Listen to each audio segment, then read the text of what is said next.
I want to say good morning. It is a great zechus to be able to be with you.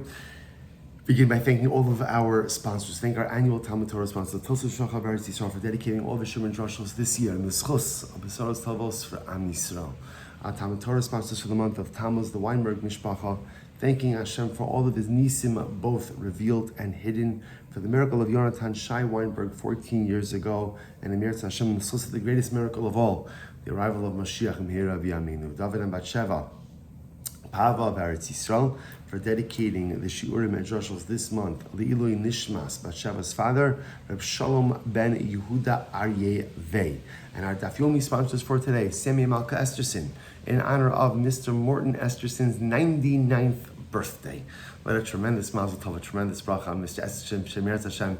I would say she could be gebenched with Arichos Yom Mishanim. Baruch Hashem, he has enjoyed Arichos Yom Mishanim. She continue to enjoy Arichos Yom Mishanim, to gain nachas from his beautiful mishpacha, and Erertz Hashem, and most of all, Mr. Esterson should continue Erertz Hashem to be a source of inspiration for us all, because anyone who knows Mr. Esterson knows what a tremendous individual he is, a special and beautiful neshama that he is, one who has helped so many and inspired so many over the course of his 99 years in this world. And Erertz Hashem, just give him the koach to continue to inspire, to continue to uplift, and to continue to really encourage us to become the best version of ourselves. And of course, we dedicate our learning in the zechus of our holy hostages, and bring them home, b'shalom, b'karav, in the merit of our holy soldiers, and give them tremendous siyata d'shmaya, safety, security, to continue to execute their holy mission.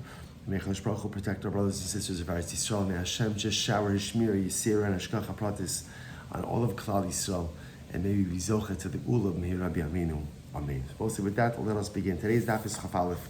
We have a lot to do today, Baruch Hashem.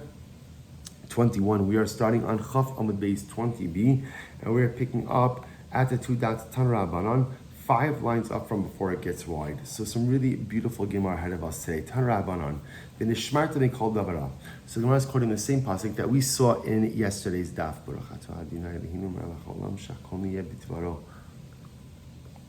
We saw this in yesterday's daf. So literally, again, you shall guard yourself from any evil thing. So what we saw in yesterday's daf is this is the pasuk that teaches us about going on the spiritual offense. Identify the things that are going to get me into a bad spot in life and avoid them. So the Gemara dashes over here, Shelo yaharher adam bayom, v'yavo lidei tuma balayla. Literally, a person shouldn't have impure thoughts by day and come to impurity at night. So the pashtos, what the Gemara is saying is that if a person has impure thoughts by day, again, this goes to matters of morality, then it'll lead to a seminal emission at night. So if you save yourself from the impure thoughts by day, one will save themselves from the seminal emission by night. So it's along this same theme of spiritual proactivity. Do what you can in order to go ahead and avoid the spiritual or the negative pitfalls of life. So I will say, it's actually interesting. So I've often thought about this line. We've seen this line in Chazal a number of different times. But it's interesting if you also understand the idea of Yom and Laila, ultimately again as a reference to Yom being the good times or easy times in life, and Laila ultimately again becoming referencing really the difficult times in life. So perhaps in addition to just a pashat idea, don't have impure thoughts by day, because if you do, it'll lead you ultimately again to seminal emission at night, or in a greater or in a kind of a more expansive way. Make sure that you're being spiritually proactive. Don't allow yourself to get into things that ultimately are going to only lead to a path of impurity. Be proactive, be forward thinking, be roa as hanolad. Understand certain activities will lead to certain results, and therefore avoid the activities from the beginning. But it could also mean like this, the whole avoda in spiritual growth is there are different periods of life. There's Yom periods and there's Laila periods. Yom periods represent the times when everything is good. What should you do when things are good? Work on your ruchnius. Bolster your spirituality. Because if you do that, then when life becomes difficult and life becomes challenging, which inevitably it will, you will be spiritually prepared to meet those challenges. People like to think that, you find God in the midst of adversity. Sometimes you do, But most of the time, in the midst of adversity, I'm just too focused on survival to worry about God and to worry about spirituality. But if I build my spirituality in times of tranquility, then in times of adversity, I am ready to meet the challenge. So perhaps that's the pshat here as well. Shelo yaharher adam bayom. Yom represents the good times in life. Don't be maharher. Maharher means like daydreaming. Don't daydream when things are good. Don't coast when things are good. When life is good, when your family is good, when your parnasa is good, when your health is good, that's dafka the time to push on all cylinders. That's dafka the time to put the pedal to the metal. That's dafka the time to work even harder. Don't go ahead and use the yom periods of life and kind of just waste them with daydreaming. No, when life is good, life is stable, life is happy, that is dafka the time to push yourself harder even in your ruchnius. Because if you don't do that, v'yavo lidei tuma balayla, if you waste the yom periods of life and don't build yourself spiritually, then when you come to layla, when you come to the difficult periods in life, which will come, you will come to tuma. You won't know what to do. You'll be ruined. You won't know how to meet the challenge. You won't know how to meet the adversity. And unfortunately, you could spiritually fall apart.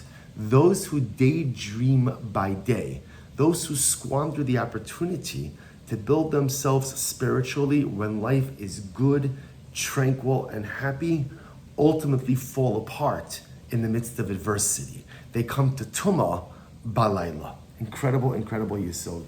So we'll say, so now the Gemara calls something, perhaps one of the most incredible Gemaras in all of Shas. Mikan, Amra Pinchas ben Yair. Based on this, Reb Pinchas ben Yair said as follows. He said as follows, Torah mevil idei zechus. So we'll say, so interestingly enough, the idea over here is as follows.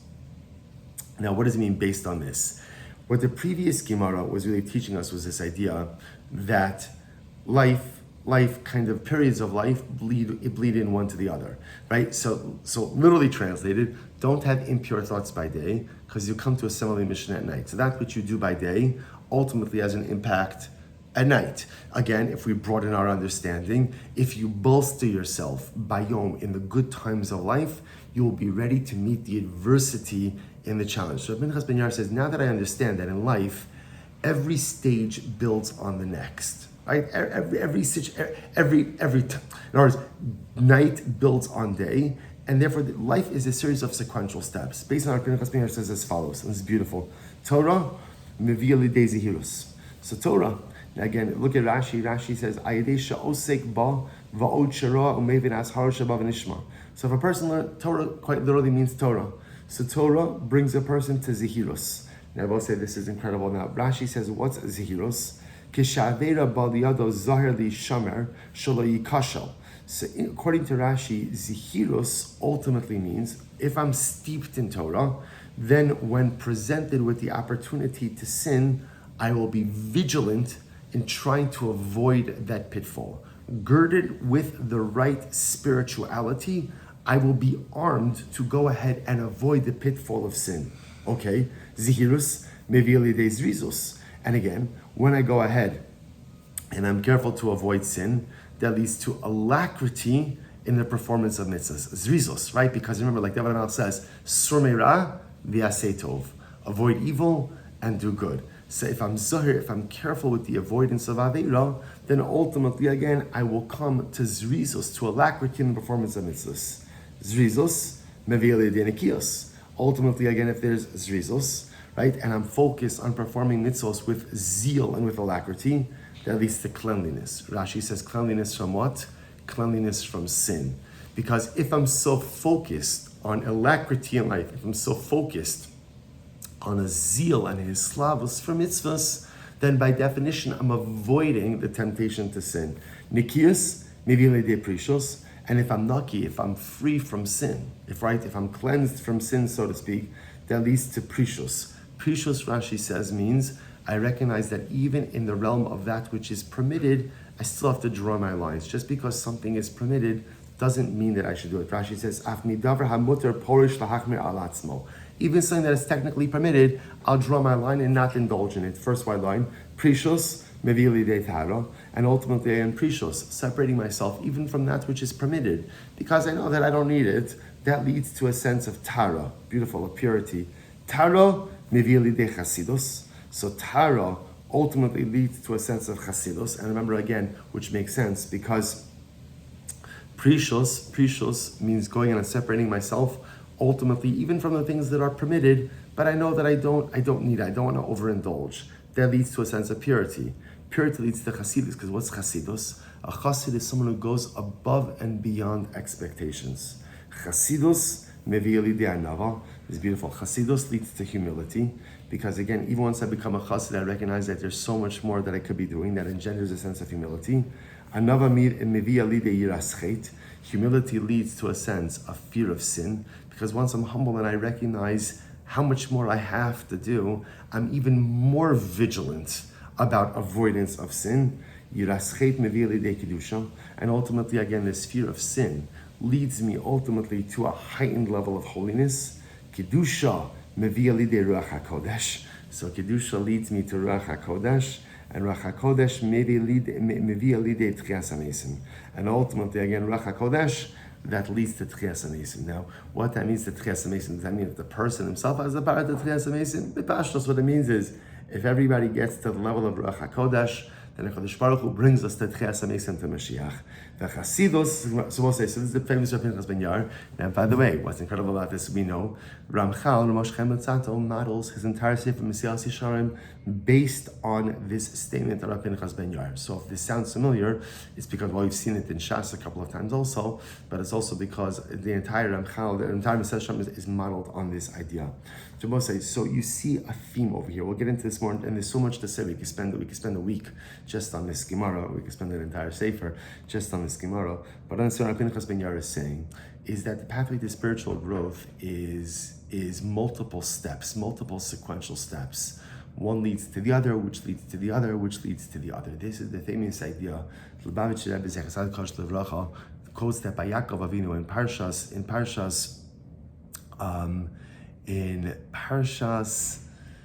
Vayetze. Parshas Vayetze, when Yaakov Avinu has the dream about the sulam, the ladder, right? So Yaakov Avinu sees the sulam mutzav artzav arasham ageh shamayma. The ladder has its base on the earth, and its head, the top of the ladder, reaches the heavens. And again, he sees the malachim going up and down. And the Lubavitcher Rebbe says, "Why is Yaakov Avinu? Why is the dream a ladder? Why a ladder?" And the Rebbe says something so beautiful. He says, because the difference between a ladder and a flight of stairs is that a flight of stairs, you could take 2 stairs at once, right? Maybe even the long legs, 3 stairs at once. On a ladder, you could only take 1 rung at a time. The Rebbe says that ladder represents spiritual growth. The dream of Yaakov Avinu was about how to get from earth to heaven, how to get from where I am to get to HaKadosh Baruch Hu. And that's a ladder. That's a ladder. And what happens with a ladder? 1 step at a time, 1 rung at a time. Sometimes we become so spiritual, so eager to engage in spiritual growth that we want to skip steps. You can't skip steps in Ruchnias. You can't. Because if you do, we know from our own lives, it doesn't work. You start with A, you go from A to B, from B to C, C to D, and there's a sequence, and there's an order. And that's what Pinchas ben Yair is saying is, there is a roadmap to spiritual success. Sometimes spiritual growth seems like something that is so esoteric, but it's not. It's not. It's masudar, it's orderly, there's a defined path. Rabbi Pinchas ben Yair gives it to us. The Ramchal even codifies it. And I'm trying to point out, the Ramchal also interprets things a little bit differently than Rashi.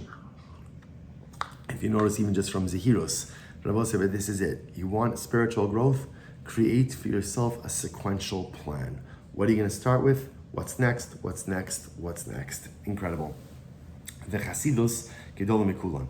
And out of all these things, the Gemara writes, Chasidus is the greatest one. Shenemar az dibarta bechazon v'chasidecha.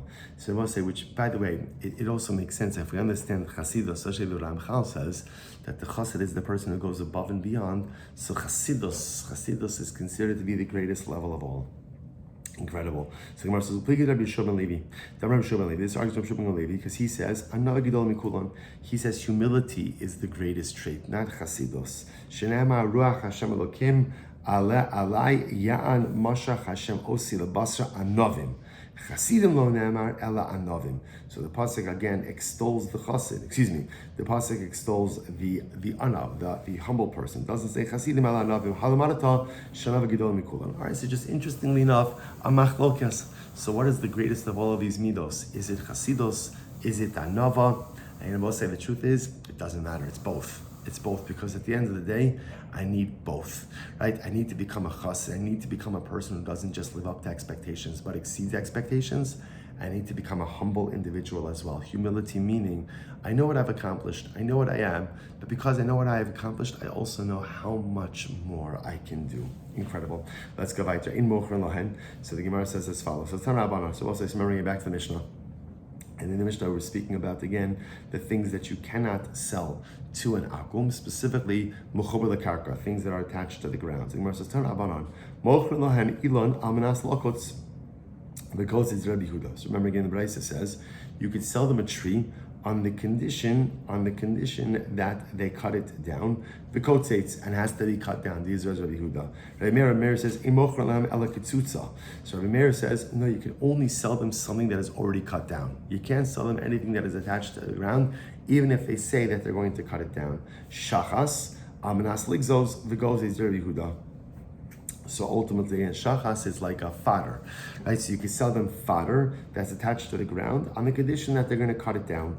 This is Rabbi Yehuda. Rabbi Meir says no. Meir says no. You can only sell them something that is already harvested, already cut down. Kama standing wheat. Amanas liktzor v'kos is Rabbi Yehuda. So Rabbi Yehuda says you can sell them standing wheat on the condition that they cut it down. Okay, that's Rabbi Yehuda. Rabbi Meir says, "Ein mochron ella kitsura," and Rabbi Meir says, "No, you can only sell them already wheat that has been cut down."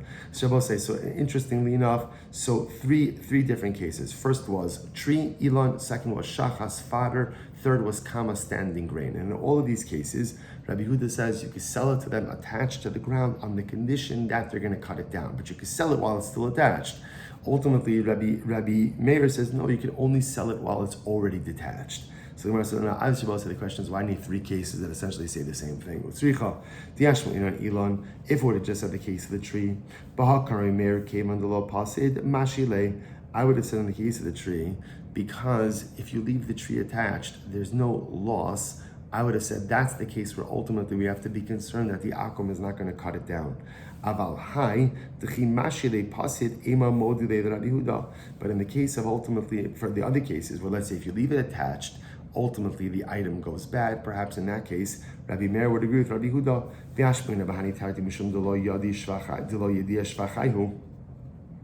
So we'll say, furthermore, what it just said in the other cases, where ultimately, again, there's no recognizable shevach, right? No recognizable shevach, ultimately, again, if they remain attached to the ground. Aval shachas, the idea shvachayu, emamodile. But if you look at Rashi, lo shvachayu lo minkar shevach bechiburin mikan beelach the kama pasta veilan nami the lo pasid mihu lo minkar de l'shvach. So I might have thought in the cases where there's no recognizable benefit by leaving it attached, perhaps again, that'd be the case of halacha. But however, aval shachas the other shvachayu emamodile Rabbi Meir. But ultimately, in the case of the shachas, the father, maybe Rabbi Yehuda would agree with Rabbi Meir. The ashmin of bahal, and if we had just said in this case bahal, come Rabbi Meir.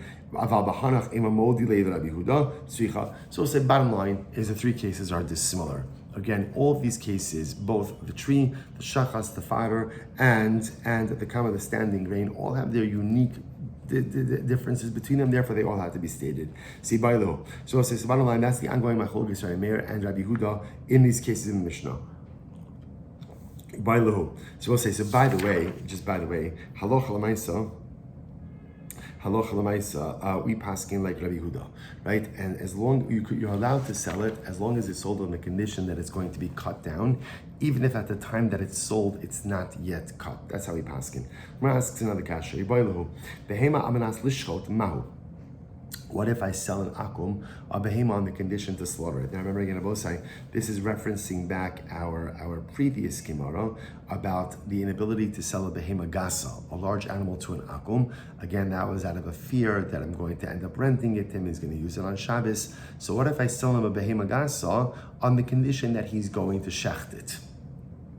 What's the situation over there? The Gemara says, "Mao hasam taima mai shar Rabbi Yehuda the la bershusei kaimi v'lo masi mashilahu."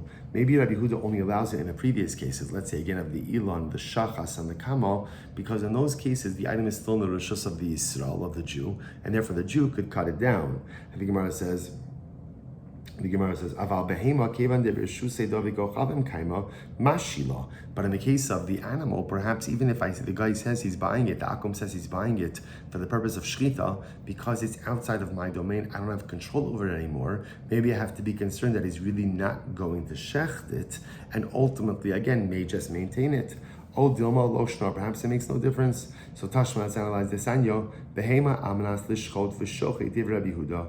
Rabbi Meir Omer in mochrin lo elo shchuta. He said, "Well, say saloch lamayz." You see, it's the same machlokes. If I sell an akum, behema gasa, on the condition to shecht it, Rabbi Yehuda says it's mutter. It's mutter. Ultimately, again, as long as he intends to shecht. Rabbi Meir says, no, you can sell it to him, but only once it's actually shechted. So interestingly enough, same exact machlokes. Once again, here we pass on Rabbi Yehuda, that if you sell it to him on the condition that he's going to shecht it, that is enough. So you can sell it to him live, on the condition that he's going to shecht it. We're not concerned that he's going to maintain it. Okay, also incredible. Mishnah, bottom of Chaf Amud Beis. In Maskil and Batam Erertz Yisrael, you cannot rent an akum, a home in Eretz Yisrael. Ve'etzarach lomar sados, and certainly you cannot rent them fields. Okay, ubesuria, and in certain I say, now what's Surya? So Rashi says over here, Surya is Aram Tzova.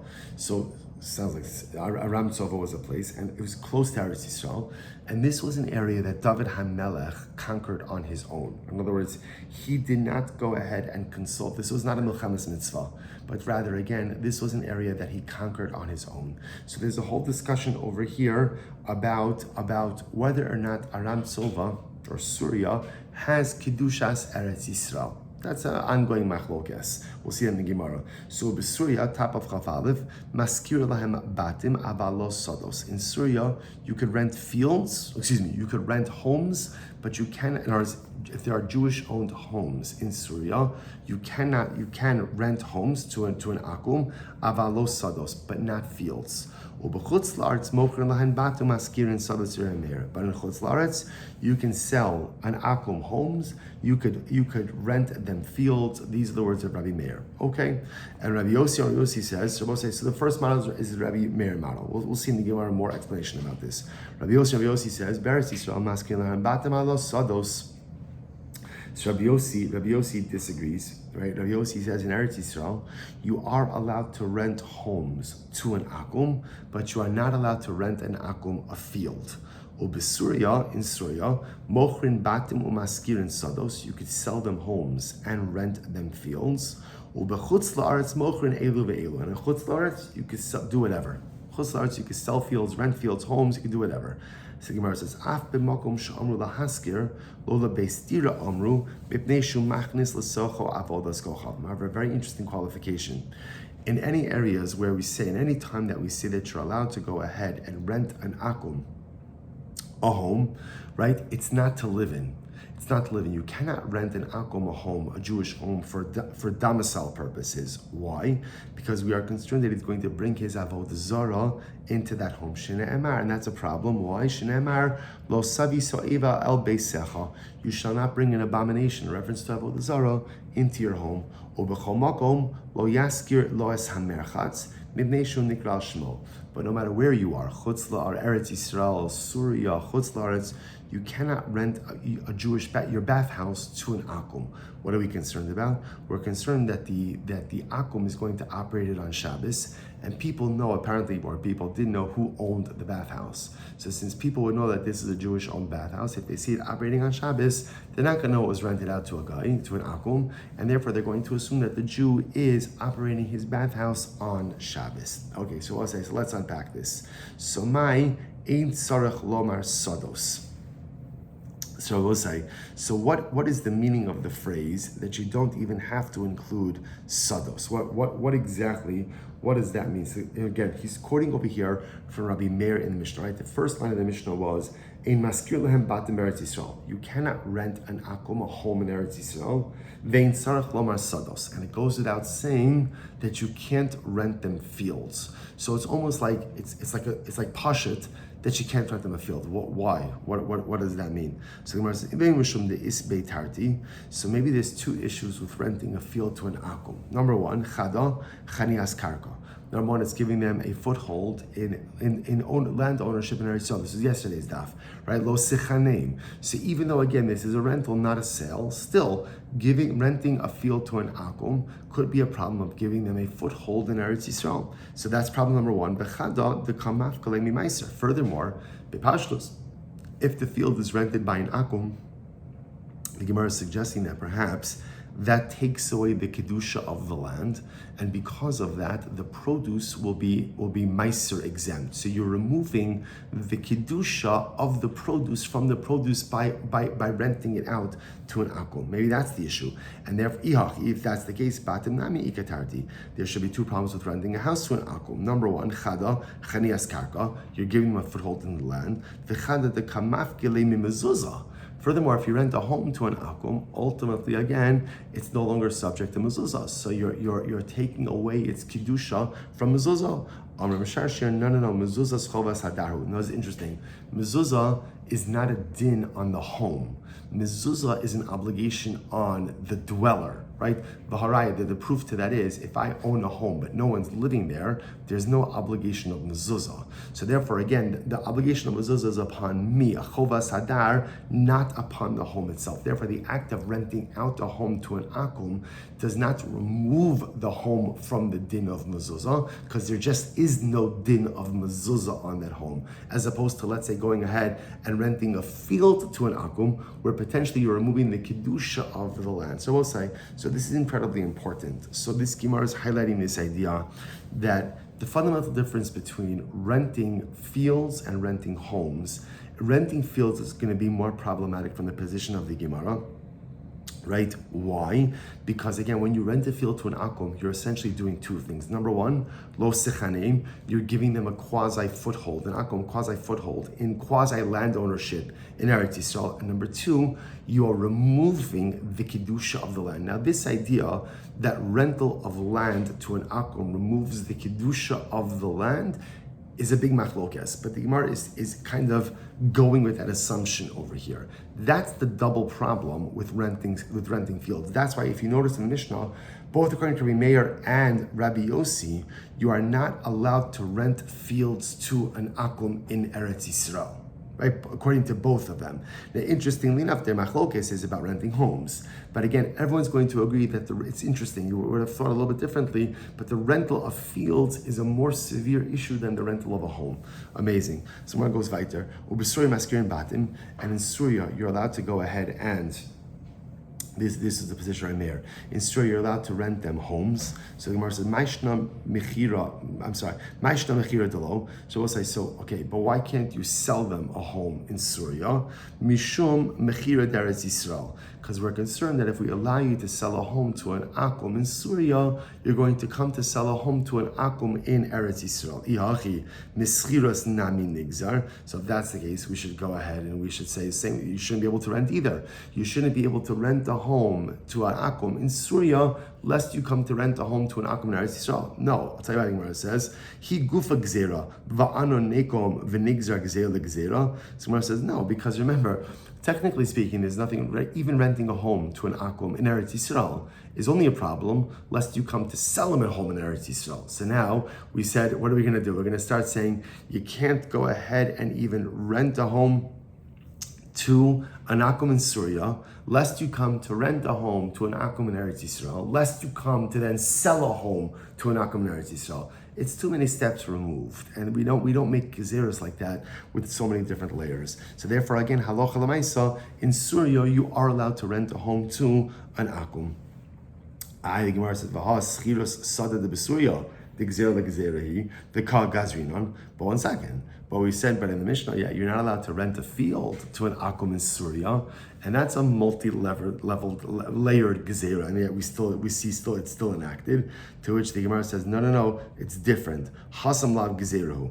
That's different. That's actually not a gezerah. Kasavar kibush yachad shmei kibush. So again, the issue is like this. Rabbi Meir holds that the conquering of David HaMelech's conquering of Surya was actually a proper conquering, and it was annexed to Erertz Yisrael with Kedushas Erertz Yisrael. Therefore, again, you cannot rent a field to an akum in Surya in the same way that you can't rent a field to an akum in Erertz Yisrael. It's the same thing. Surya is Kedushas Erertz Yisrael. The Gemara says, but if that's the case, Sada the isbei tarti gazer be'rabanan, batim the less bei tarti lo gazer be'rabanan. But still, Surya is different. Surya is different, and ultimately, again, in reality, Chazal only applied the prohibition of renting a field, but not of renting a home in Eretz in Surya to an akum. So both says it's very interesting. So therefore, in Rabbi Meir's model, Surya essentially has kedushas Eretz Yisrael. But in Surya, Chazal only goes there on the rental of a field. Ultimately, again, not the rental of a home. Okay, interesting. Good. B'chutz la'aretz. So the Gemara says, "Sadeh the isbei tarti gazu b'rabanan." Interestingly enough, I'm sorry. B'chutz la'aretz. Sadeh the isbei tarti gazu b'rabanan. Batim the less tarti lo gazu b'rabanan. So good. So again, like we just said before, a field that has two issues with it. What are the two issues in the field? Number one, lo sechanim, right? Do not give them a foothold. And number two, you remove the obligation of tithing. That's when Chazal were gozer. But the rental of a home, where really again there's only one potential thing, Chazal were not gozer outside of Eretz Yisrael. All right, incredible. Rabbi Yossi Omer b'chutz la'aretz maskir lahem batim. So Rabbi Yossi said, in chutz la'aretz. I'm sorry, Beretz Yisrael maskir lahem batim. So now again, remember, we come to the view of Rabbi Yossi. Rabbi Yossi holds in Eretz Yisrael, you're allowed to rent them homes, can't rent them fields. In Surya, you could sell them homes and rent them fields, and in Chutz La'aretz, you could do whatever you want. So says the Gemara, my taima sados disputarti gaz b'rabanon. So Rabbi Meir's logic is like this. So sados, now remember again, this is in Eretz Yisrael, right? This is in Eretz Yisrael. So in Eretz Yisrael, so sados that have fields that have two issues, right? Remember again, no sechanim and removal of obligation of tithing. Ultimately, again, you can't rent to an akum in Eretz Yisrael, right? But a home, ultimately, again, where there's only one issue, namely lo sechanim, Chazal were not gozer. Interesting. Surya mokrin, my time. So what's Rabbi Yossi's logic that in Surya you're allowed to sell homes, allowed to sell fields? What's the logic there? Or I should say you could sell homes and rent fields. Kasavar kibush yachid lo shmei kibush. Rabbi Yossi is of the opinion that ultimately the conquering of David HaMelech of Surya did not annex it to Eretz Yisrael. It does not have Kedushas Eretz Yisrael. The only way to have Kedushas Eretz Yisrael is if it's a war that is sanctioned by the Sanhedrin, right? And again, Klal Yisrael participates in it. Aram Sova Surya was David HaMelech's personal military campaign. Rabbi Yossi is of the opinion that does not endow it with Kedushas Eretz Yisrael. The Sada, the Isbei Tarti Gaz B'Rabanan, Batim Blasku Tarti Gaz B'Rabanan. And therefore, again, in Surya, ultimately, so Surya does not have Kedushas Eretz Yisrael. So therefore, again, Rabbi Yossi says, when it comes to a field that has two issues, Lo Sechanim and no Meiser, Chazal were gozer, but a home which only has one issue to it, Chazal were not gozer. Incredible. Ubechutz la'aretz mochrin. So ultimately, again, now Rabbi Yossi holds that in chutz la'aretz you can pretty much do whatever you want. So the Gemara says, "My taimo kevan demerchak lo gazrinon." Since chutz la'aretz is so far from Eretz Yisrael, Chazal weren't gozer. They just weren't gozer on this. Amar Yehuda Amar Shmuel halacha Rabbi Yossi. So Rabbi Yehuda said Shmuel the halacha was Rabbi Yossi. And again, I will say, so let's review. What's Rabbi Yossi's position? Rabbi Yossi says in Eretz Yisrael you could rent homes to an akum, but you can't rent fields. What's the logic behind that? Fields have two issues: lo sechanim, giving them a foothold, and also you remove the produce from tithing obligations. Homes only have one issue of lo sechanim. Now remember again, renting a field to an akum, technically speaking, is not giving them a foothold. It's a gzera of if we allow you to rent, you may come to sell. So therefore, Rabbi Yossi, so part one, in Eretz Yisrael, you can rent homes, you cannot rent fields. In Syria, you could sell them homes. You could sell them homes, which means you can certainly rent homes, and you're allowed to go ahead and rent fields as well. What's Rabbi Yossi's logic? Syria does not have Kiddusha Eretz Yisrael. Kibush Yachid Lo Shmei Kibush, Federal's conquering of the land, ultimately again, did not fully annex it to it. It's part of the territory of Eretz Yisrael, but it doesn't have Kiddusha Eretz Yisrael. So in Syria, therefore, again, you could even sell them homes, and you could go ahead and rent them fields. Now, you can't sell them fields, you could rent them fields. Why? What are we concerned about? Because since fields have these double issue, we're a little more careful with it. So you could rent them fields in Syria, can't sell them fields in Syria, because we're concerned that if we sell them fields in Syria, you may come to go ahead and engage in the same practices in Erertz, which would be problematic. And in Chutz La'aretz, you can do whatever you want. That's the position of Rabbi Yossi. And Rabbi Yehuda says, Talach vaz Rabbi Yossi, Rabbi Yosef ubilbad shelo yasena shchuna. This is very interesting. So yes, Talach vaz Rabbi Yossi, but what can't you do? You can't sell off land in a way that makes an akum neighborhood. An shchunat akum, right? You can't make it an akum neighborhood. So the Gemara says, okay, v'kama shchuna. So how much is a shchuna? So the Gemara says, Tana ein shchuna pechusa mishlosha b'nei adam. So a shchuna is 3 families, 3 people. So this is interesting. Even in situations where halacha l'maisa, you have the right to go ahead and sell off property. Halacha l'maisa, you can't go ahead and allow an akum shchuna to develop. A shchuna's akum to develop. So when it's ayvalechush dilma azal hayi yisrael mazbin lechad ovi kochavim va'azal heichu mazbin le litrei. So on a second, why aren't we concerned about the following? Look at Rashi. V'nechush dilma azal hayi yisrael the sharis le lezabuni lechad ovi kochavim umazbin lahayachid va'azal ovi kochavim mazbin le litrei. So I'm gonna sell to an akum, and maybe the akum is gonna subdivide the lot and sell to two more akums, and now suddenly you have a shchuna. So maybe it should be problematic to sell to an akum altogether. To which the Gemara says, Amar Abaye, alifnei mefakdinon, alifnei delifnei lo mefakdinon. So little again about say. So we saw this lashon before, right? So little again for lifnei iver, for placing a stumbling block. So you can only be concerned for what's in front of you, not for some potential but yet unmaterialized circumstance. Which I will say is another way of Chazal saying, you can only take into account that which you have in front of you at the moment. You can't start anticipating for every single circumstance that may or may not occur. So therefore, the halacha is I can't sell to 3 akums. I can't take if I sell the lot and the akum is going to subdivide it, and now it's going to be 3 akums. Could that happen? Sure, it could happen. Am I obligated to take that into account? Absolutely not. Shabbos, if you remember again last week when we spoke on this idea, just to reinforce the tremendous Musar skill. Alifnei mefakdinon, alifnei delifnei lo mefakdinon. So often in life, when we want to embark upon new life initiatives, we begin to think about all the different things that could go wrong. But what about this? But what about this? I'd love to be able to try this, but maybe this is going to happen, that's going to happen. And so often, people do this, and it results in analysis paralysis. If you analyze anything enough, all the different things that could go wrong, the only thing that makes sense is inaction. Imagine a person stands by the curb, right, ready to cross the street. You begin to think about all the different possibilities. Well, again, a car could come like this. I could trip and fall on a bus. All the different things that could come. You know what? The only thing that's safe, the only safe thing to do, ultimately, is to stand on the curb. Just stay where you are. That's safe. That's safe. Analyze any life initiative enough, and it will lead you to analysis paralysis. Therefore, the Chazal say, when making decisions in life, look at what's in front of you. Don't think about every single possible thing that can occur, because again, that will paralyze you.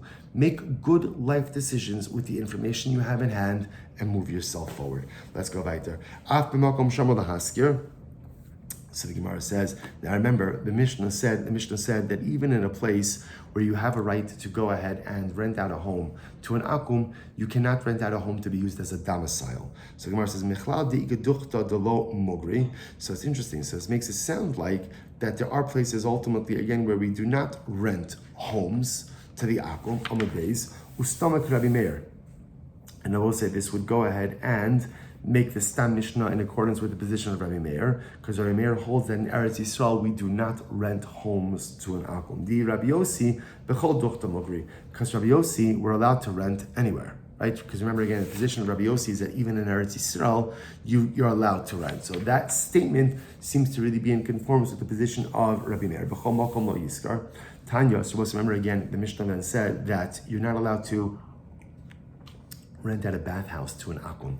The concern is that since everyone knows that the owner of the bathhouse, they know that it's a Jew. So even though the akum is now renting it, if he operates it on Shabbos, it's going to look like the Jew is operating his bathhouse on Shabbos. So the Gemara says, Tanya, Reb Shimon Gamliel Omer, Bosei Aman Chafal, base 21b, third line down. Reb Shimon Gamliel Omer, Lo Yiskar Adam Merchatz Lo Ovei Kochavim, Nikra Shmo. A person is not permitted to rent out his bathhouse to an Ovei Kochavim because the bathhouse is known by the name of the Jew. V'Ovei Kochavim Zeh Oseh Ba Malacha B'Shabbos Yamim Tovim. And what's going to end up happening? The Ovei Kochavim is going to end up using it on Shabbos Yom Tov, which makes sense. He's an akum, he's allowed to. And the problem just is, it's going to look like he's working for me, and I, the Jew, am operating my bathhouse on Shabbos and Yom Tov. Aval kusi mai. What about a kusi? You know, most of it came back. We have had the kusim before, right? Remember again, the kusim were transplanted to Eretz Yisrael, converted, but their conversion was subject to dispute. Is it authentic or not? What about a kusi? Shari. The Gemara says, but a kusi will be permitted. The Gemara says, why? The Gemara says, aval kusi mai shari.